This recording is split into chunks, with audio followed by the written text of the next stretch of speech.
Hello student, how are you? So today we are going to discuss the topic of taxation in India. Taxation वाले part से आपके काफ़ी questions आपके examination में आते हैं. प्रीलिम्स एग्जामिनेशन का एक इम्पोर्टेंट पार्ट है. टैक्सेशन आपका फिस्कल पॉलिसी के अंडर कवर होता है.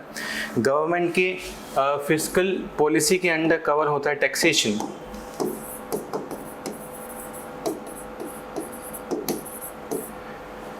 So we are going to discuss a few questions related to taxation जो आपके एग्जामिनेशन के लिए इम्पोर्टेंट हैं. We are discussing the 10 MCQ questions on the daily basis on a particular topic. So this is a next video in the same series. We are also going to come up with the new subjects as well, like the science and technology, polity, economy के साथ भी हम यही करेंगे, हम discuss करेंगे. With every subject we are going to do. तो stay tuned with the Mass Chandigarh IAS Academy YouTube channel. आप उसको सब्सक्राइब कीजिए और इंस्टाग्राम को सब्सक्राइब कीजिए क्योंकि डेली अपडेट्स वहाँ पे दोनों चैनल्स पे आते रहते हैं. Okay, so let's start with the video. The question number 1, which one of the following affects the creation of black money? Which one of the following impact the creation of black money in India has been the main cause of worry for the government of India? कि government of India के लिए black money का creation सबसे बड़ा एक issue क्यों है? Diversion of resources to the purchase of real estates, investment in unproductive activities, large donation to political party. ये तो कंसर्न नहीं होगा गवर्नमेंट के लिए. अगर large donation to political party है तो we can eliminate this. Loss of revenue to the state exchequer due to tax evasion. जब भी ब्लैक मनी क्रिएट होगा, जब भी ब्लैक मनी क्रिएट होगा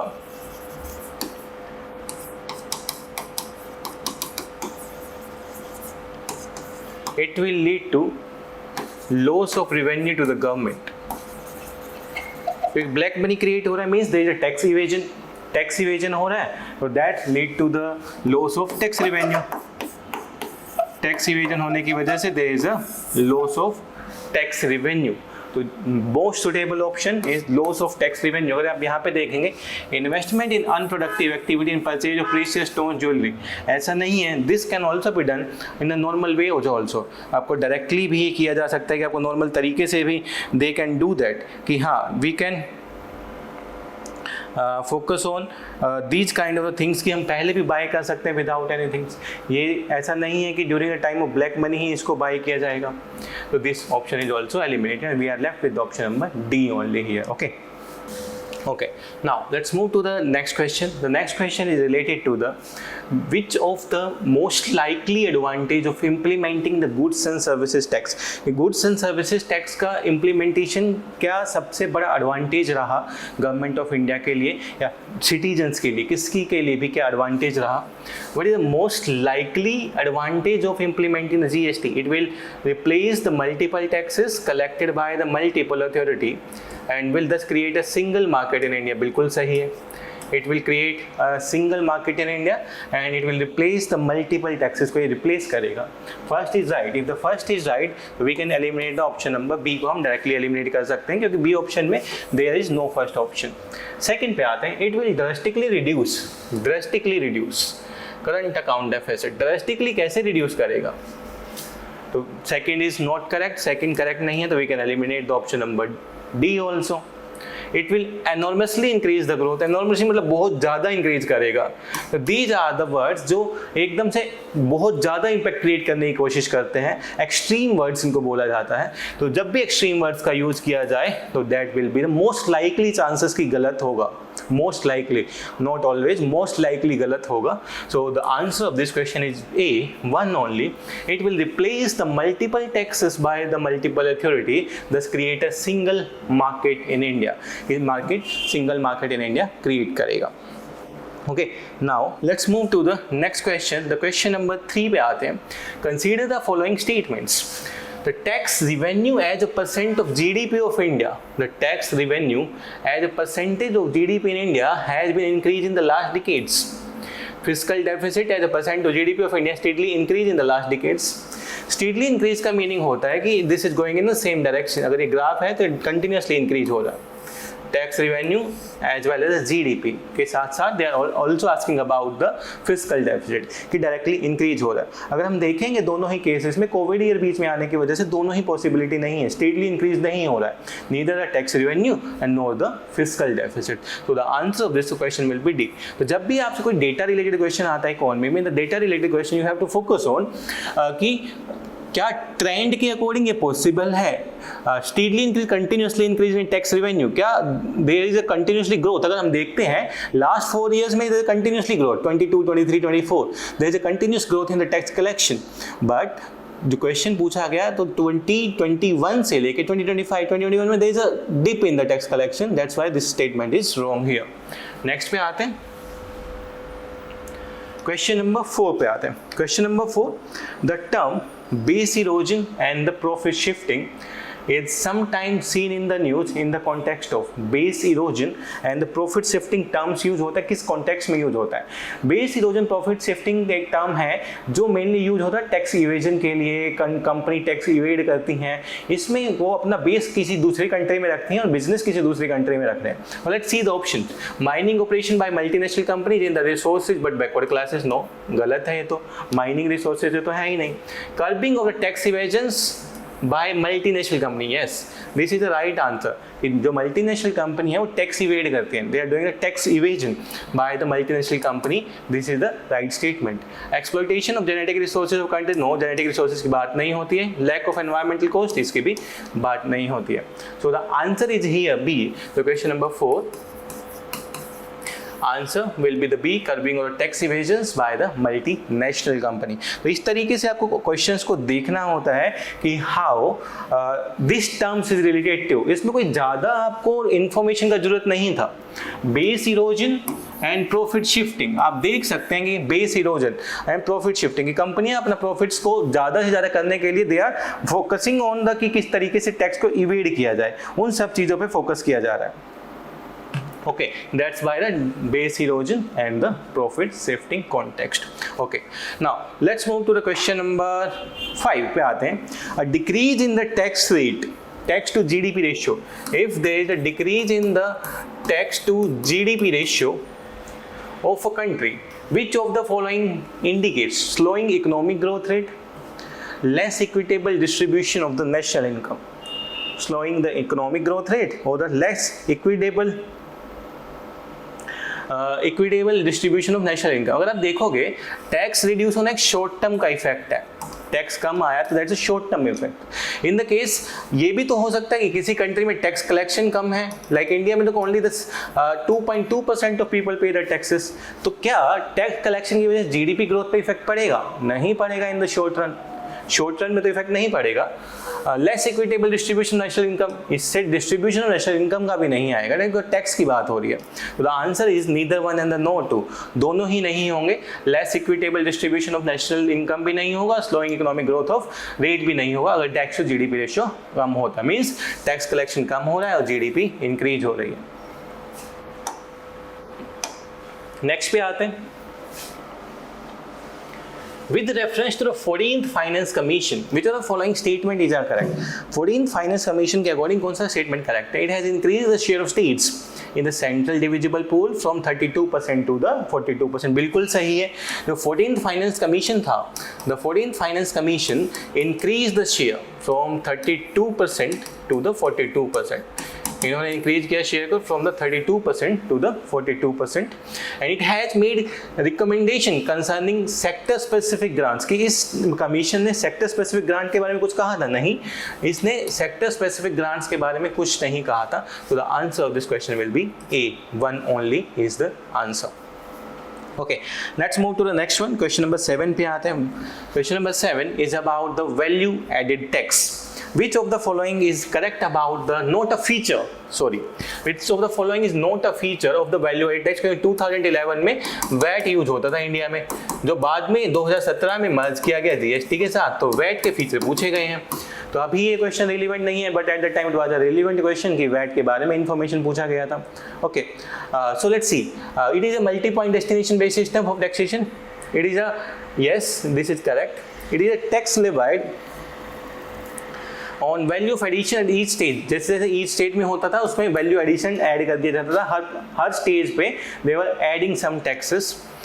it is a tax on the final consumption of goods and services ultimately the consumer. बिल्कुल सही है. It is basically subject to central governments and the state government only facilitator for the successful implementation. This statement is wrong. ये statement गलत है, बाकी statement सही है और हमें गलत स्टेटमेंट के बारे में ही पूछा गया है. ओके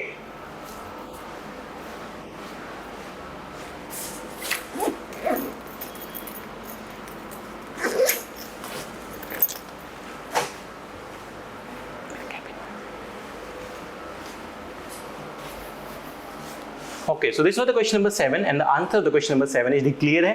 वैट के बारे में ये अभी इंडिया में टैक्स नहीं रहा क्योंकि this merge under the GST के अंडर मर्ज हो चुका है.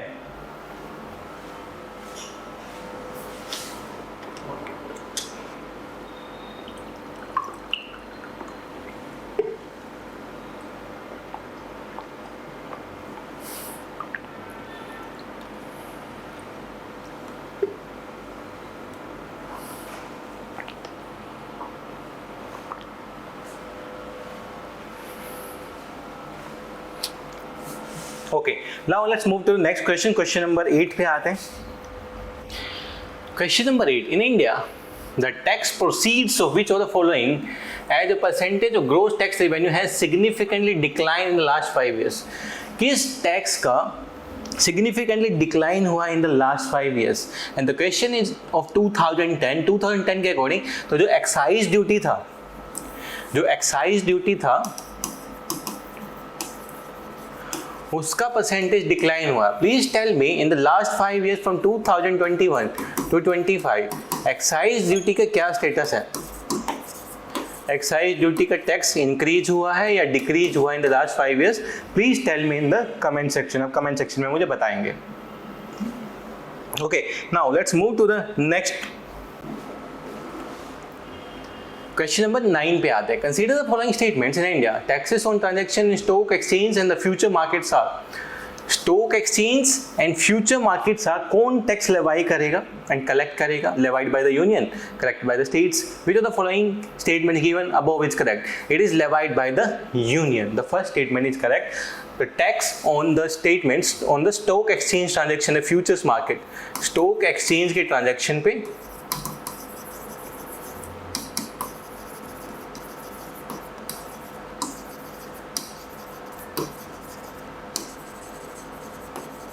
and future market पे it will be on the basis of the levied by the union. ये होगा levied by the union. Okay, so the answer of this question will be A. इस question का answer क्या होगा? A होगा. Clear है? Okay, now let's move to the next question. Consider the following statements. Which of the following are the direct taxes? कौन कौन से direct taxes हैं? Security transaction tax direct tax है. इंटरेस्ट के ऊपर टैक्स लगना डायरेक्ट टैक्स है. Fringe benefit tax direct tax है. तो all the taxes are the direct taxes. 1, 2 and 3 are the direct taxes. STT अभी भी लगता है. फ्रिंज बेनिफिट टैक्स होता है अगर आपका इनकम है उसके ऊपर आप कुछ एक्स्ट्रा इनकम अर्न कर रहे हो बहुत अल्ट्रा लग्जरी में, तो उसको बोला जाता है फ्रिंज बेनिफिट टैक्स. तो ये भी एक टाइप ऑफ इनकम टैक्स है. तो answer this question is 1, 2 and 3. 1, 2 and 3 is the answer. Okay, now let's move to the next one. Which of the following is the correct statements? Service tax is an direct tax levied by the central government. Service tax है क्या? Direct tax levied by the government, indirect tax levied by the government, direct tax levied by the states.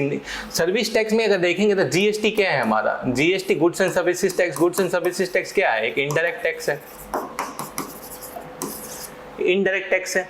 Indirect tax अगर हम देखते हैं तो indirect tax अभी GST के बाद जो सर्विस टैक्स है वो स्टेट्स भी कर सकता है और सेंट्रल भी कर सकता है. तो दोनों कर सकते हैं. तो इसमें तो आएगा कि इनडायरेक्ट टैक्स स्टेट गवर्नमेंट भी कर सकता है और इनडायरेक्ट टैक्स सेंट्रल गवर्नमेंट भी कर सकता है अभी के सिनेरियो में.